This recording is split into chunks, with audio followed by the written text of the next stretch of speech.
महाराष्ट्र की महा उघाई सरकार ने एक बार फिर सारी हदें पार करते हुए, आपको बताएं, कोरोना को रोकने के लिए एक दवाई है रेमडेसिविर इंजेक्शन, वो लंग्स के इन्फेक्शन में काम आती है और उसको कोरोना के पेशेंट को लगाया जाता है। लेकिन उसको निर्माण करने वाली जो कंपनी महाराष्ट्र को सप्लाई देने के लिए वादा कर रही थी, उसके लिए उन्होंने देवेंद्र फडणवीस ने उससे बात की और वो कंपनी का नाम है ब्रुक फार्मा। ये ब्रुक फार्मा जो है ये रेमडेसिविर इंजेक्शन बनाती है, लेकिन वो सप्लाई महाराष्ट्र की स्थिति को देखते हुए नहीं कर रही थी और इसलिए ब्रुक फार्मा से देवेंद्र फडणवीस जो पूर्व मुख्यमंत्री हैं महाराष्ट्र के, उन्होंने बात की कंपनी ओनरों से।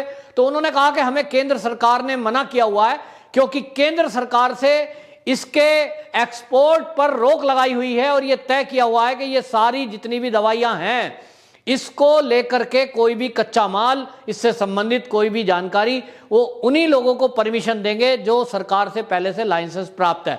और इस बात को देखते हुए देवेंद्र फडणवीस ने केंद्र सरकार से बात की, केंद्र के जो मंत्री हैं उनसे बात की और ये ब्रुक फार्मा जो कंपनी है इसको लाइसेंस दिलाया और तुरंत तत्काल में लाइसेंस की हामी करने के बाद ये प्रोडक्शन जब शुरू हुआ तो ये कहते हैं, फडणवीस ने कहा कि हमने कंपनी के ओनरों से ये वादा लिया था कि वो ज्यादातर इसकी दवाई की सप्लाई महाराष्ट्र को देंगे, ताकि महाराष्ट्र में जो कोरोना की भयावह स्थिति है उससे महाराष्ट्र के लोगों को राहत दी जा सके।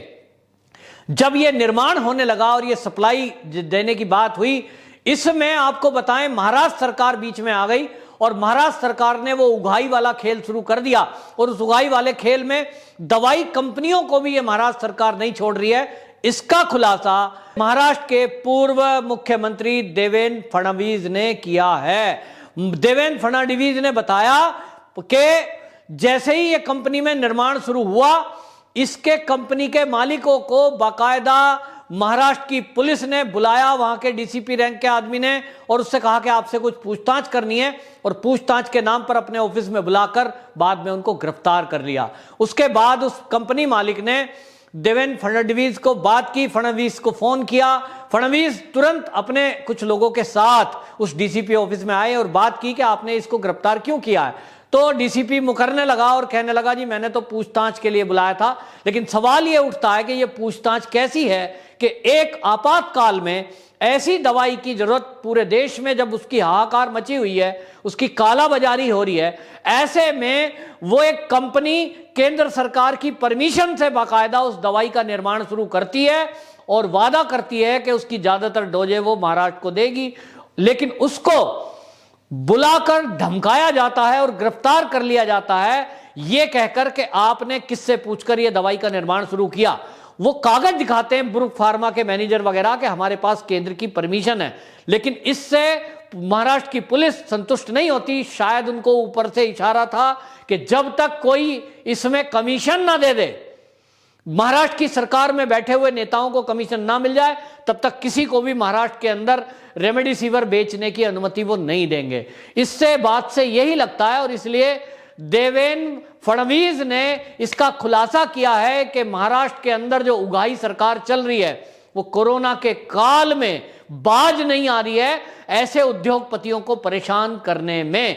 आपको बताएं कि जिस तरह की महाविकास आघाड़ी सरकार में उगाही का खेल सामने आया कि वो उद्योगपतियों को डरा धमकाकर उगाही करती थी और सचिन वजह के जरिए किस तरह से लोगों को डरा धमकाकर 100 करोड़ रुपया हर महीने उगाही करके गृह मंत्री को पुलिस वाले देते थे। इसका एक बार फिर से भांडाफोड़ हुआ है जब ये ब्रुक फार्मा के लोगों ने खुलासा किया कि देखिए, हम केंद्र सरकार के लाइसेंस के बाद, परमिशन के बाद जिस दवाई को बना रहे हैं और उसकी निर्यात की परमिशन हमें केवल राज्य के लिए मिली कि हम महाराष्ट्र को वो दवाई देने वाले थे, लेकिन हमें बहाने से पूछताछ के नाम पर बुलाया गया, डराया गया, धमकाया गया और इसके पीछे एक वही राजनीति थी कि जब परेशान होंगे तो कुछ ना कुछ लेन देन की बात करेंगे। और ये उगाही सरकार का खुलासा करते हुए ये कंपनी के ओनरों ने बाकायदा महाराष्ट्र सरकार का एक वो चेहरा दिखाया है जो बहुत घिनौना चेहरा है, जैसा हम फिल्मों में देखा करते थे कि जब कोई महामारी आ रही है तो उस समय में नेता लोग राजनीति करते हैं और उस समय में भी उगाही का मामला नहीं छोड़ते हैं, मजबूरी का लोगों के फायदा उठाते हैं, दवाई की कालाबाजारी करते हैं। यहां सरकार ही कालाबाजारी करने के मूड में है और किस तरह से वो कंपनी के मालिकों को डरा धमकाकर शायद उससे इंजेक्शन लेने के मूड में थी, उसके बाद सरकार इससे कैसे पैसे कमाती, मनपसंद हॉस्पिटल को देती या मनपसंद मेडिकल स्टोर में उस दवाई को बेचती, क्या उनके दिमाग में था ये तो वो जाने। लेकिन एक बार फिर महाराष्ट्र सरकार का वो घिनौना चेहरा लोगों के सामने आया है। यदि देवेंद्र फडणवीस इसका खुलासा नहीं करते तो आम लोगों को ये वही रोना रोते जो उद्धव ठाकरे ने पत्र लिखा था मोदी जी को, और उसमें लिखा कि महाराष्ट्र में जो दिक्कत है, जो लोग मर रहे हैं वो इसलिए मर रहे हैं कि हमारे पास ऑक्सीजन नहीं है, हमारे पास बेड नहीं है, हमारे पास डॉक्टर नहीं है, और उन्होंने यह भी लिखा था कि हमारे पास कोरोना की वैक्सीन की कमी है और रेमडेसिविर की कमी है। अब यह खुलासा हुआ है कि इनके पास कमी नहीं है, इनके पास व्यवस्था की कमी है। यदि ये कंपनियों से संपर्क करते जो इस इंजेक्शन को बना रही हैं, जो दवाई बना रही हैं, ऑक्सीजन बना रही हैं, तो इनको ये कमी का सामना नहीं करना पड़ता। और आपको बताएं, जिस अंबानी और अडानी को ये कांग्रेसी लोग और सारे उद्योगपतियों को गाली देने का काम ये शिवसेना की सरकार भी करती आई है, उसी अंबानी ने इनको 100 metric tonne oxygen gas free में दी है। जी हां, महाराष्ट्र सरकार को फ्री में दी है। ये बहुत बड़ी राहत मुकेश अंबानी की तरफ से इनको दी गई थी। लेकिन महाराष्ट्र सरकार है कि मरते हुए लोगों के चेहरे इनको समझ में नहीं आ रहे हैं। और इस टाइम में जब महाराष्ट्र मर रहा है, महाराष्ट्र जल रहा है, लाशों के अंबार लगे हैं, ऐसे में उद्धव ठाकरे रोना सा चेहरा बनाकर और पत्र लिखते हैं और उस पत्र को मोदी को लिखते हुए उसको मीडिया में वायरल करते हैं ताकि लोग ये जान लें कि मोदी जी की तरफ से ऑक्सीजन नहीं मिल रही, मोदी जी की तरफ से इंजेक्शन नहीं मिल रहे, मोदी जी से हमने मांगे तो थे। ये रोना रोने का खेल नालायक टाइप के जो लोग होते हैं वो करते हैं। जैसा हमने देखा कि कोई बच्चा पढ़ने वाला हो और नंबर कम आए तो वो कहते हैं मास्टर जी ने ठीक नहीं पढ़ाया। ठीक इसी तरह कुछ मुख्यमंत्री इस तरह का खेल, इस खिलौना खेल इस समय में कर रहे हैं ताकि लोग उनके ऊपर उंगली ना उठाएं कि इन्होंने सत्ता ठीक से नहीं चलाई। लेकिन यह खेल चलने वाला नहीं है, क्योंकि इस समय लोग जागरूक हैं। और आपको बताएं, वहीं महाराष्ट्र में आदित्य ठाकरे जो पर्यावरण मंत्री हैं और उद्धव ठाकरे जी के बेटे हैं, वो एक और कदम आगे बढ़ते हैं। वो पिता के द्वारा चिट्ठी लिखी गई है, वो जो मांग की गई है केंद्र से कि ऑक्सीजन की कमी है, उसके उलट एक बयान देते हैं। और वो क्या कह रहे हैं? वो कहते हैं कि अभी तो दूसरी लहर चल रही है, अभी तो इसके बाद महाराष्ट्र में तीसरी लहर भी आएगी कोरोना की, और वो जो तीसरी लहर आएगी वो दूसरी से भी भयंकर होगी। और उसके लिए महाराष्ट्र की सरकार तीसरी लहर की तैयारी में है। और वो क्या कहते हैं? वो कहते हैं कि महाराष्ट्र के अंदर हमने 5 लाख बिस्तरों का कोरोना हॉस्पिटल के अंदर तैयारी की है। यानी वो ये कहना चाह रहे हैं कि हम 5 लाख हॉस्पिटलों की बेड्स की तैयारी महाराष्ट्र के अंदर कर रहे हैं। और वो कहते हैं कि इसमें से 70% ऑक्सीजन युक्त बेड होंगे। यानी उद्धव ठाकरे जी जो मुख्यमंत्री हैं वो मोदी जी को पत्र लिख रहे हैं कि हमारे महाराष्ट्र के अंदर पेशेंट इसलिए मर रहे हैं कि ऑक्सीजन नहीं है, ऑक्सीजन भेजो। रेल मंत्रालय स्पेशल ट्रेन चला रहा है, ऑक्सीजन के सिलेंडर लेकर वहां जा रहा है महाराष्ट्र में कि भाई महाराष्ट्र ने मांग की है, महाराष्ट्र के लोगों को यूं मरता नहीं छोड़ सकते केंद्र सरकार। इसलिए केंद्र सरकार अपना धर्म निभा रहा है। लेकिन दूसरी तरफ आप देखिए कि बाप कहता है कि ऑक्सीजन की कमी है, वहीं बेटा आदित्य ठाकरे कह रहा है कि हमारे पास 5 लाख बेड की हम तैयारी कर रहे हैं जो ऑक्सीजन युक्त होंगे। यानी वो कहना चाह रहे हैं कि हमारे पास इतना ऑक्सीजन है। तो कौन सच बोल रहा है, कौन झूठ, ये दोनों बापू बेटा आपस में तय करें। लेकिन इतना जरूर है कि कुछ खेल और कुछ राजनीति ऐसी चल रही है जिसके तहत वो महाराष्ट्र की जो जनता है वो ऑक्सीजन की कमी से मर रही है, वो दवाइयों की कमी से मर रही है, वो हॉस्पिटलों की व्यवस्था नहीं है। और बीएमसी की जो प्रमुख है वो मेयर बोलती हैं कि ये तो कुंभ के वजह से फैला है। कुंभ वाले जो लोग हैं स्नान करके जो आ रहे हैं हरिद्वार से, वो प्रसाद रूप में कोरोना बांट रहे हैं। बेशर्मी भरा एक बयान हिंदू परिवार में जन्मी बीएमसी की प्रमुख वो देती हैं। उनको ये पता नहीं है कि हरिद्वार के कुंभ में यदि कोई गया है तो वो भगवान का आशीर्वाद लेके आता है, ना कि बीमारी। और यदि कोई हरिद्वार से आया है तो क्या बीएमसी ने क्वारंटाइन सेंटर इस तरह के नहीं बनाए कि अन्य प्रदेशों से आए हुए व्यक्ति को उसमें रखा जाए?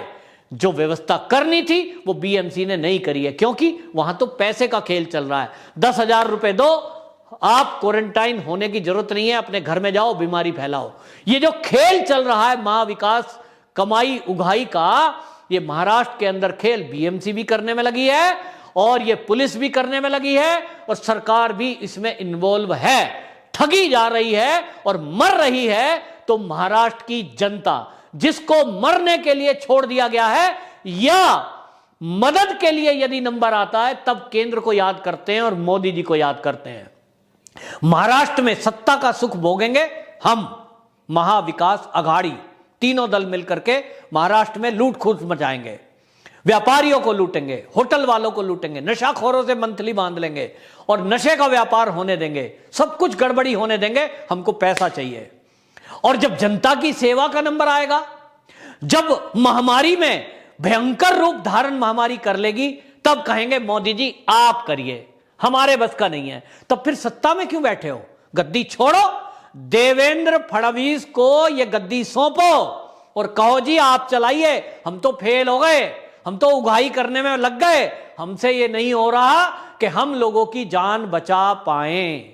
क्योंकि 5 लाख बेड का इंतजाम, वो भी ऑक्सीजन युक्त बेड का, जो आदित्य ठाकरे जी दावा कर रहे हैं कि तीसरी लहर की वो तैयारी कर रहे हैं, दूसरी लहर के लोगों को बचा पाने में विफल महाविकास आघाड़ी की सरकार जवाब दे महाराष्ट्र की जनता को कि यदि उनके पास इंतजाम करने के लिए 1 साल इस कोरोना ने दिया, पहले भी आपने प्रवासी मजदूरों के लिए कुछ नहीं किया, ना क्वारंटाइन सेंटर बनाए, ना आपने खाने की व्यवस्था की, ना उनको राशन की व्यवस्था की। आज ट्रेनों में खचाखच भरकर यूपी, बिहार, झारखंड, मध्य प्रदेश के लोग अपने अपने घरों को लौटने को मजबूर हैं, क्योंकि महाराष्ट्र के अंदर वो या तो कोरोना से मारे जाएंगे, या भूख से मारे जाएंगे, या बेरोजगारी से मारे जाएंगे। लेकिन महाराष्ट्र सरकार है कि उनके लिए कुछ सोचने को तैयार नहीं है। अब महाराष्ट्र सरकार यूपी बिहार वालों की चिंता तो कर नहीं रही है, लेकिन क्या महाराष्ट्र की जनता की उसको फिक्र है? यदि होती तो अभी तक हॉस्पिटलों का इंतजाम हो गया होता,